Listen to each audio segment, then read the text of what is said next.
Okay guys, I don't know why you're watching this video, but chances are you are in the middle of a reading slump and it's driving you insane because you don't know what to do and it makes you want to rip out your hair and donate it to the nearest soup kitchen or something. So in this video, I'm going to talk about 6 different things that you can do to get yourself out of that reading slump. Welcome back to my channel. My name is Sam and I want to make self-growth normal because people shouldn't have to look this information up. It should just be mainstream knowledge. If you agree, then please make sure to smash that like button. I am here to tell you that reading slumps are completely normal and oh my gosh, are they the worst. Many of us rely on reading to get our imaginations to work, lift ceilings off what we think is possible, keep ourselves entertained on rainy days like today in Pittsburgh when we're not in the mood to be bothered by our siblings, and start or end each day with a more clear sense of self-comprehension and reflection than the day before. So to suddenly hit this block where it's like, why is this book suddenly so boring and not want to read for X length of time, kind of dims life down a bit. Part of the reason I'm making this video is I just got out of one. Actually, I just got out of 2. The first one was halfway through Principles for Dealing with the Changing World Order by Ray Dalio. There was just something about that book.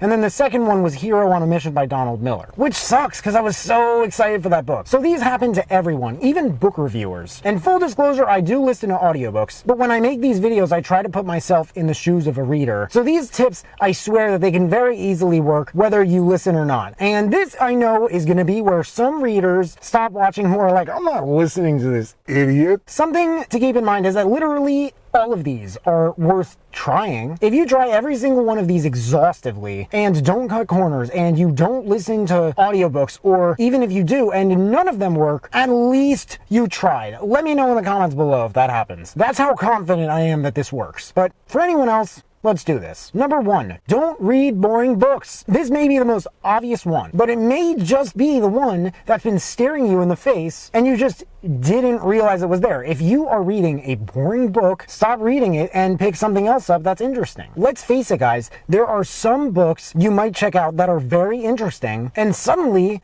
they just lose your attention. You need to come to the understanding this is not your fault. This is more often than not the author's fault for writing a book that either holds your fascination for so long or is marketed rather kind of poorly because it unpleasantly turns out not to be what you thought it would. There are 2 ways to handle this moment. Either you can stop reading it and find something more exciting that waters your mouth and raises your hair, or you can just force yourself to read through it anyway. In my experience, both of these work, but it's probably somewhere between 10 and 100 times easier to do the first. Number 2, keep it simple, stupid. An old mentor of mine, he just had an intuition and he always knew when I was complexifying everything, if that's a word. So he always told me to keep it simple, stupid. When you simply can't take any more of that one book, you just may have run into a chapter that put you in this really uncomfortable position. If you pick up another one that maybe isn't exciting, but more basic and easy to understand, maybe not as long and conceptual, maybe not as strung out or eventful, maybe without as many characters or plot twists, that's a title that you can wrap your head around. And once you wrap your head around it, you think to yourself, hey, I can take on that other book. This one was nothing. Number 3, environmental engineering. I went over this in my one video about how to read 120 books in a year, but this one will specifically help for anybody who reads. If you saw the previous tip and you're just thinking to yourself, Sam,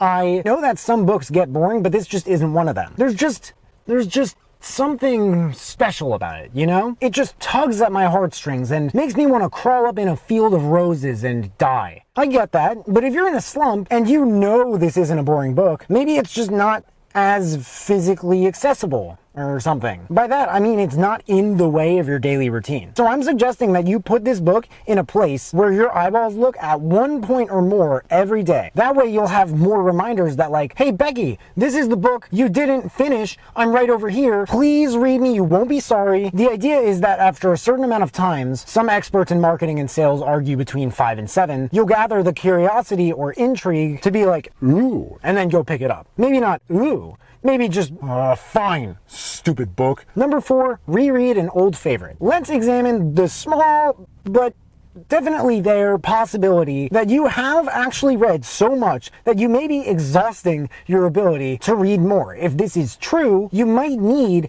a reminder of this ability in the form of a book that is easy for you to read, that you're familiar with, and that you both love and read more than once while getting to the skill of reading that you're at now. It'll give you that small push of here's why you need to keep going. Number 5 is take a break. If you are like me, you would rather be told by the self-checkout to place a very embarrassing item in the bagging area, only to be told by the self-checkout to remove said item from the bagging area and have the screen freeze, and then the employee walks up to you to unfreeze it, and then it happens again. Then take a break from reading. But this may be the one method you need when nothing else works, like all of the other 5 of them. Sometimes it's the small things in life that everyone else does, but you don't, that will take you over that obstacle. If you like to take breaks, this shouldn't be too hard. But if you have a few days or even a week of time that you can spend on literally anything else and nothing else works, I would give it a go. Lastly, number 6 is try another medium. This is the only one that I haven't tried, but I've heard that it helps if you're used to reading to listen to an audiobook. And I don't know if it's a surefire way to get back on track, but I use Audible. It seems like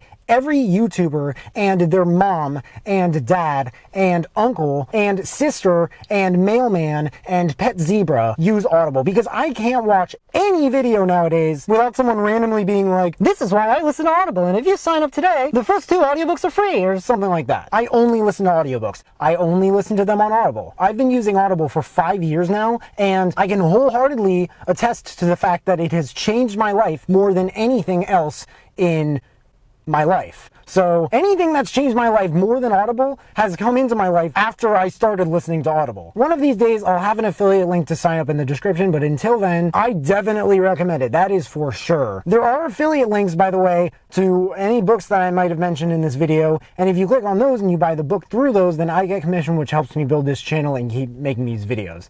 But I hope you guys enjoyed this video. I hope it's helped you. Please let me know if you guys try any in the comments, which ones help. If there's anything I missed, let me know as well. I hope you guys enjoyed this video. If you did, make sure to give it a big thumbs up. Subscribe if you haven't already, because I don't get why people watch this far into my videos and they don't subscribe. But if you have subscribed and you want to turn it up just a notch and turn on that notification bell to get a notification whenever I drop new videos, that would mean the world to me. Thank you guys so much for watching. I really appreciate it. You can find me everywhere, and I'll see you then.